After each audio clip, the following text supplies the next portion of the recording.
Halo adik-adik, berjumpa lagi nih bersama Kak Risma. Nah, sekarang Kak Risma akan membacakan cerita yang berjudul Kisah Daun Mangga. Bagaimana ya kisah daun mangga? Adik-adik semua penasaran nggak ya? Atau adik-adik semua udah tahu bagaimana kisah daun mangga? Jika adik-adik ada yang belum tahu, langsung kita simak yuk isi ceritanya. Nah, ini dia kisah daun mangga yang ditulis oleh Erawati Hirwardani dan diilustrasikan oleh Taufan Epras. Lihat nih adik-adik, di sini ada taman dan juga ada pohon dan satu daun mangga. Kita baca kisahnya ya. Kisah sehelai daun mangga yang tersisa di akhir musim kemarau. Angin akhir musim kemarau pun berhembus. Setangkai daun mangga bertahan agar tidak jatuh. Ia tidak ingin hidupnya berakhir seperti teman-temannya, hanya teronggak di bawah pohon.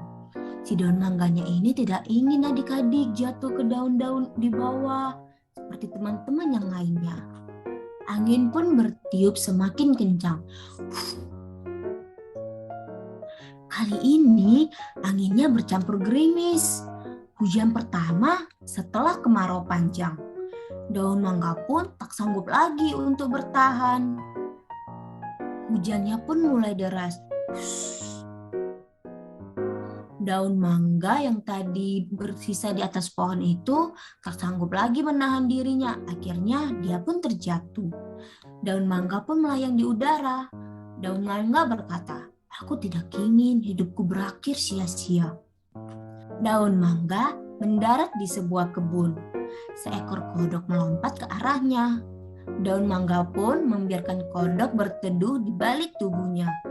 "Terima kasih ya," ucap kodok dengan tulus. Hujan pun kembali mulai reda. Angin kembali menerbangkan daun mangga. Si daun mangga tadi pun jatuh ke tepi sungai. Tiba-tiba seekor ulat jatuh menimpa daun mangga. Daun mangga pun hilang keseimbangannya. Ia dan ulat terjatuh ke sungai. Daun mangga melengkungkan tubuhnya agar ulat tidak basah. Perahu mungil itu hanyut terbawa arus. Adik-adik sekalian, perahu mungil yang disebutkan dalam cerita ini adalah daun mangga tadi ya adik-adik. Daun mangga berusaha menepi agar ulat bisa naik ke daratan. Namun, ia harus berjuang melawan derasnya arus sungai. Daun mangga pun kembali terbawa arus. Ulat hampir terpelanting. Daun mangga tidak putus asa. Ia berusaha menepi kembali. Akhirnya, daun mangga tersungkur ke akar. Ulat sedih harus berpisah dengan daun mangga yang telah menyelamatkan hidupnya.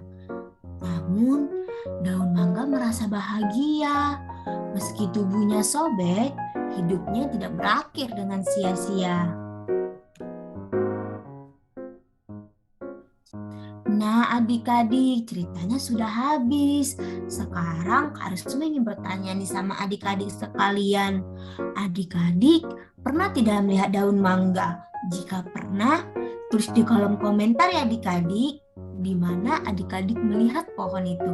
Oke, adik-adik sekalian jangan lupa like, komen, dan subscribe channel YouTube Ruang Belajar Akil agar adik-adik tidak ketinggalan dengan cerita-cerita Kak Risma selanjutnya.